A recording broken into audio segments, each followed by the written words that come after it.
साथियों, अमेरिकन चुनाव की धूम मची है। देखना यह है कि इसमें गधा जीतेगा या हाथी। थोड़ा आश्चर्य हो रहा है? नहीं, हम भी तो यही बात करते हैं हिंदुस्तान में कि कमल का फूल जीतेगा या पंजा। यही बात अमेरिका के लिए कि वहाँ हाथी जीतेगा या गधा, क्योंकि गधा वहाँ की डेमोक्रेटिक पार्टी का चुनाव चिन्ह है और हाथी वहाँ की दूसरी प्रमुख पार्टी रिपब्लिकन पार्टी का चुनाव चिन्ह है। तो आइए, ये अमेरिकन चुनाव जिसने पूरी दुनिया में उथल पुथल मचा रही है, ये होता कैसे? भारत जो कि दुनिया का सबसे बड़ा लोकतंत्र है और अमेरिका जो कि दुनिया का सबसे पुराना लोकतंत्र है, इन दोनों की प्रक्रियाओं में क्या अंतर है? कैसे चुना जाता है अमेरिका का राष्ट्रपति? आइए देखिए।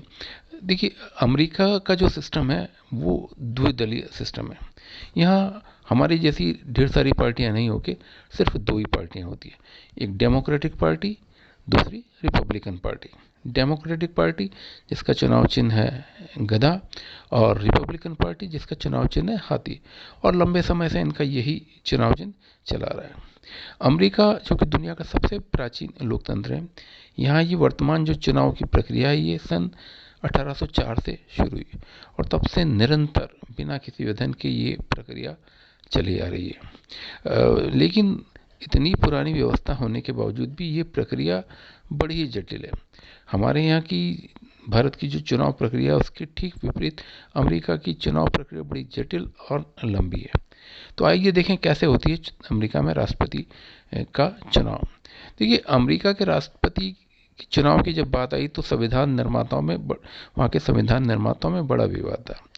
एक वर्ग चाहता था कि संसद जो है वहाँ की वो सीधे अमेरिका के राष्ट्रपति का चुनाव करे, लेकिन दूसरा वर्ग ये चाहता था कि जनता सीधे अपने मत से वहाँ के राष्ट्रपति का चुनाव करे। विवाद जब ज़्यादा बढ़ा तो फिर ये तय हुआ कि दोनों के बीच का एक रास्ता बनाया गया और वो ये हुआ कि इलेक्टोरल कॉलेज चुना जाए और वो फिर राष्ट्रपति का चयन किया जाए। तो अमेरिका में जो वर्तमान व्यवस्था है वो ये है कि जनता पहले अपने प्रतिनिधि को चुनती है और वो प्रतिनिधि फिर राष्ट्रपति पद के लिए वोट करते हैं। अमेरिका में जो नियामक संस्था है वो उसके दो हिस्से हैं। पहला हाउस ऑफ रिप्रेजेंटेटिव जिसमें 435 सदस्य होते हैं और दूसरा हिस्सा जो होता है वो सीनेट जिसमें 100 सदस्य होते हैं। ऐसे कुल 535 सदस्य होते हैं। लेकिन वहाँ का जो 51 वाला स्टेट है कोलंबिया, वहाँ से भी 3 प्रतिनिधि आते हैं। इस प्रकार कुल 538 प्रतिनिधि होते हैं जो राष्ट्रपति का चुनाव करते हैं, जिसे हम इलेक्टोरल कॉलेज कहते हैं। तो ये इलेक्टोरल कॉलेज की जो प्रक्रिया होती है, हालांकि अमेरिका में राष्ट्रपति का चुनाव हमारे यहाँ जैसे कई चरणों के चुनाव जैसा नहीं होता, वोटिंग एक ही दिन होती है, लेकिन और ये वोटिंग का दिन हमेशा तय रहता है। अमेरिका में जो चुनाव होता है वो राष्ट्रपति का चुनाव 4 साल के लिए होता है और कोई भी व्यक्ति सिर्फ 2 टर्म तक ही राष्ट्रपति के पद पर रह सकता है ना। 2 टर्म के बाद वो चुनाव लड़ने की उसके के लिए योग्य नहीं माना जाता।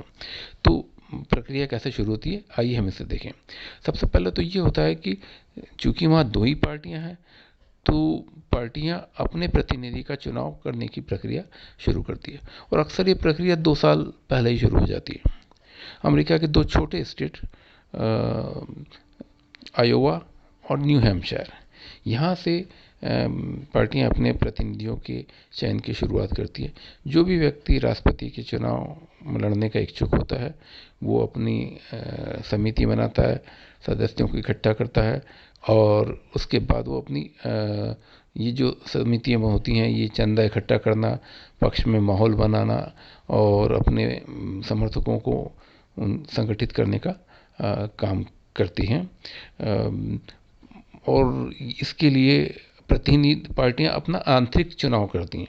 फॉर उदाहरण के लिए यदि डेमोक्रेटिक पार्टी है, रिपब्लिकन पार्टी है, तो वो अपनी यहाँ के जो प्रतिनिधियों को चुनने के लिए अपने समर्थकों का सम्मेलन बुलाती हैं, सभाएं बुलाती हैं, मतदान कराती हैं। 2 तरीके हैं, या तो वो जिसको कहते हैं प्राइमरी चुनाव, वोटिंग करा के अपनी पार्टी का प्रतिनिधि चुनते हैं राज्य से, और या फिर कॉकस। कॉकस से मतलब है कि किसी सार्वजनिक सभा में ये लोग इकट्ठे होते हैं और जो भी इच्छुक प्रतिनिधि होता है वो अपनी बात कहता है और लोग फिर ध्वनि मत से या हाथ उठाकर प्रतिनिधियों को तय करते हैं। तो हालांकि दोनों राज्य बड़े छोटे हैं, आयोवा और न्यू हैम्पशायर, लेकिन यहाँ जीत का बड़ा महत्व होता है। इससे एक प्रेस कवरेज मिलता है, एक शुरुआत होती है, माहौल बनता है और फिर अलग अलग राज्यों में ये जो प्रतिनिधि हैं ये अपना प्रचार प्रसार करते हैं और इस तरीके से राष्ट्रपति पद के लिए खड़े होने से पहले इन्हें अपने पार्टी का प्रतिनिधित्व प्राप्त करना होता है। आइए अब ये देखें कि अमेरिका में राष्ट्रपति पद के लिए खड़े होने वाले व्यक्ति में क्या योग्यताएं होना चाहिए। देखिए, अमेरिका में हर वो व्यक्ति जो अमेरिका का नागरिक है ना, अर्थात जिसका जन्म अमेरिका में हुआ है, जो कम से कम 14 साल से अमेरिका में रह रहा है ना, और उसकी एज कम से कम 35 साल है, वो व्यक्ति चुनाव लड़ने के योग्य माना जाता है, वो चुनाव लड़ सकता है ना। यहाँ ये उल्लेखनीय है कि जो व्यक्ति चुनाव लड़ने की इच्छा जाहिर कर रहा है, इच्छा जाहिर करने से ही वो लड़ने का पात्र नहीं हो जाता, उसे इन पार्टियों में का सदस्य बन के अपना पार्टी का प्रतिनिधित्व प्राप्त करना होता है, तभी वो जाके चुनाव पद के लिए में लड़ने के लिए योग्य हो सकता है। जैसे इस बार का चुनाव 2020 के, इसमें भी 1000 लोगों ने चुनाव लड़ने की इच्छा जाहिर की थी, लेकिन अंततः सिर्फ 2 ही लोगों का नाम बैलेट पेपर पे आया। रही बात अमेरिका में वोटिंग सिस्टम कैसे होता है, तो वोटिंग सिस्टम अमेरिका में यूँ तो एक ही दिन वोटिंग होता है जो तय रहता है कि नवंबर माह का पहला मंगलवार जो होगा वो वोटिंग डे होगा, उस दिन वोटिंग डे होगी। लेकिन ज़रूरी नहीं कि उसी दिन सिर्फ वोटिंग हो, वोटिंग वहाँ 60 दिन पहले से शुरू हो जाती है ना, जिसे अर्ली वोट भी कहा जाता है। और वोटिंग तब से भी शुरू हो जाती है।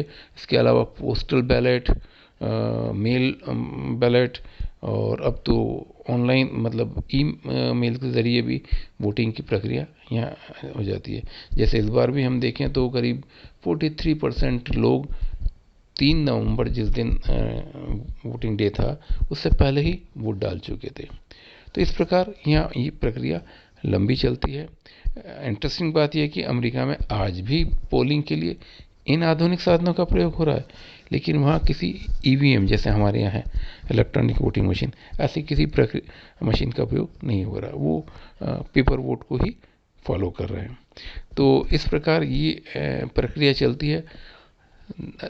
538 इलेक्ट्रल जो निर्वाचित होते हैं उनमें से बहुमत पाने वाला, मतलब जिसे 50% कम से कम इलेक्टोरल कॉलेज का समर्थन है, वो राष्ट्रपति चुना जाता है। मतलब जिसने 270 सदस्यों का समर्थन प्राप्त कर लिया वो राष्ट्रपति चुना जाता है।